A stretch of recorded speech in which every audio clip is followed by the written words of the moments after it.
answered in kind. 73. The long road to gentleness, inspired by and dedicated to Brother Fred. There is a peculiar phenomenon in the spiritual life that has been observed by mystics, prophets, psychologists, and poets alike. It is the phenomenon of zeal without interior stillness. Zeal, in its purest form, is luminous. It is the flame of devotion. It is the interior ardor that makes a human being say, I will serve the highest good, even if the world mocks me. That flame has built cathedrals, preserved scriptures, liberated slaves, and inspired acts of staggering compassion. But zeal is a volatile element. If it is not tempered by self-knowledge, humility, and love, it becomes something else entirely. Something that looks like righteousness from the outside, yet often carries within it a subtle turbulence. The ancient spiritual traditions understood this. The Desert Fathers spoke of it. The prophets warned about it. Even the apostles struggled with it. Because the human psyche possesses an extraordinary capacity for moral projection. Projection is a strange alchemy of the mind. It occurs when something unresolved within us seeks an external object upon which to fasten itself. In that moment, the outer world becomes a stage upon which the inner drama plays out. Theologians might call this spiritual pride. Psychologists call it defense mechanisms. Mystics simply call it sleep. And it manifests in a very particular way. The individual becomes convinced that they are not merely speaking truth, but embodying truth itself. At that point, language shifts. Dialogue becomes declaration. Curiosity becomes certainty.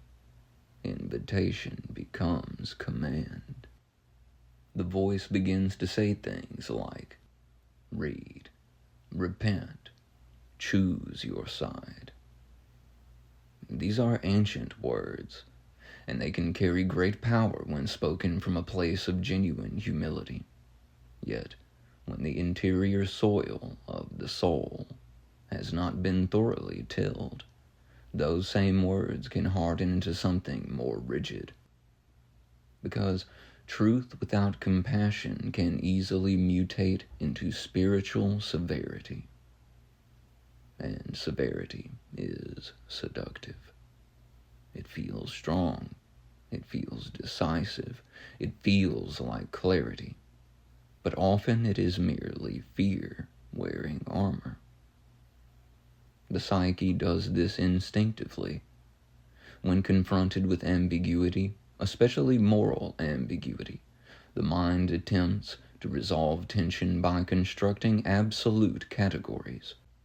Right, wrong, pure, impure, light, dark. These categories feel stabilizing. They create the sensation that the world is intelligible and controllable. But the human heart is far more labyrinthine than that. The scriptures themselves contain multitudes of voices, law and mercy, judgment and restoration, fire and forgiveness. They are not merely rule books. They are records of humanity wrestling with the infinite. And wrestling is not tidy.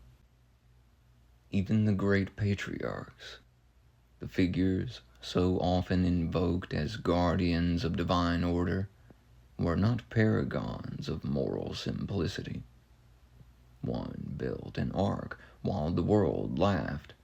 Another argued with God over the fate of a city. Another deceived his own father. Another fled into the wilderness in terror. Another denied his teacher 3 times before sunrise. The sacred texts are almost brutally honest about the fractured nature of human righteousness. They show us that devotion does not make a person immune to contradiction.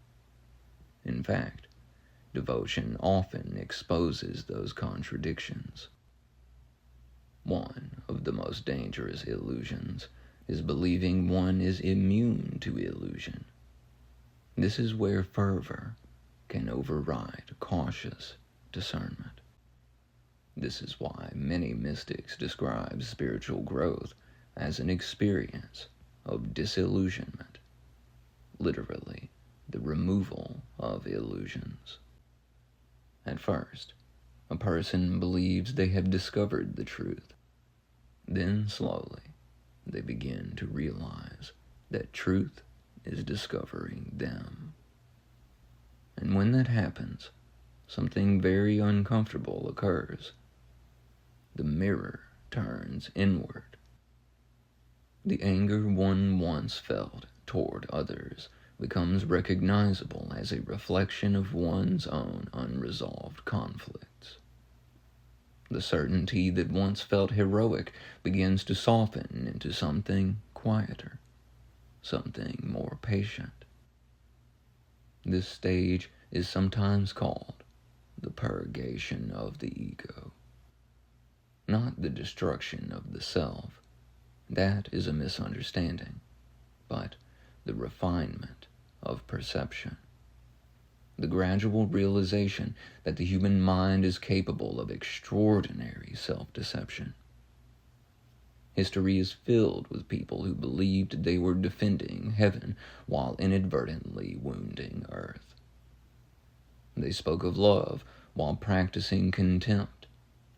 They invoked holiness while cultivating hostility. They believed they were protecting truth while suffocating it. And yet, even this is not something to despise, because the spiritual journey often begins exactly there. Many people start their path in a phase of combative righteousness. It feels heroic. It feels like standing on a battlefield for God. The adrenaline of moral certainty can be intoxicating. But over time, if grace intervenes, the battlefield begins to change. The enemies become less visible outside and more visible inside. The war shifts from us versus them to something far more demanding. Truth versus illusion within the self. This is the stage where compassion begins to emerge. Not sentimental compassion, the kind that avoids difficult truths, but a deeper, almost painful compassion that recognizes how fragile human beings truly are. Because behind nearly every harsh proclamation lies a story. Sometimes it is pain, sometimes betrayal, sometimes shame, sometimes fear of chaos. Sometimes it is simply the terror of a world that feels too morally ambiguous to navigate without rigid certainty. Psychologically speaking, this is known as cognitive closure, the desire for definitive answers when uncertainty becomes intolerable. Spiritually speaking, it is the soul crying out for stability. And when people feel unstable, they often cling tightly to symbols.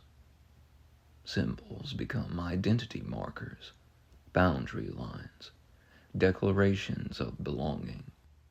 But symbols are curious things.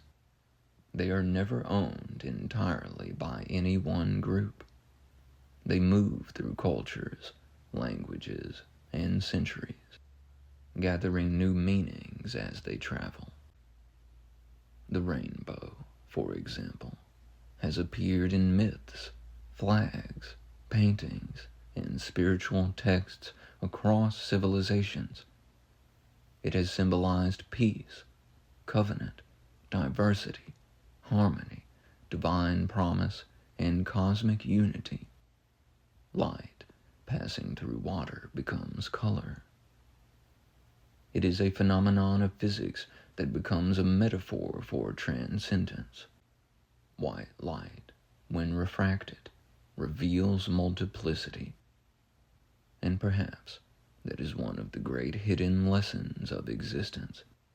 What appears singular at first glance may contain an entire spectrum within it.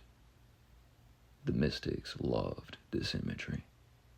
They spoke of the divine as an infinite light refracting through human consciousness in countless hues: justice, mercy, courage, tenderness, wisdom, humility. No single human being carries the entire spectrum perfectly. We each embody fragments, which is why humility is so vital. Humility does not mean self-abasement. It does not mean pretending ignorance. It simply means remembering that our perspective is always partial. Can it truly be our province to judge another when we know not the forces or conditions that play upon them? All we know is the angle from which we see it, and the angle is not the full picture. The moment a person believes they see the entire picture, they have likely lost sight of the most important part of it. The sages knew this. That is why some of them spoke rarely, why some of them answered questions with silence, why some of them used parables instead of commands. They understood that transformation rarely happens through force. A seed does not grow because someone shouts at it. It grows because the conditions become favorable. Sunlight, water, time.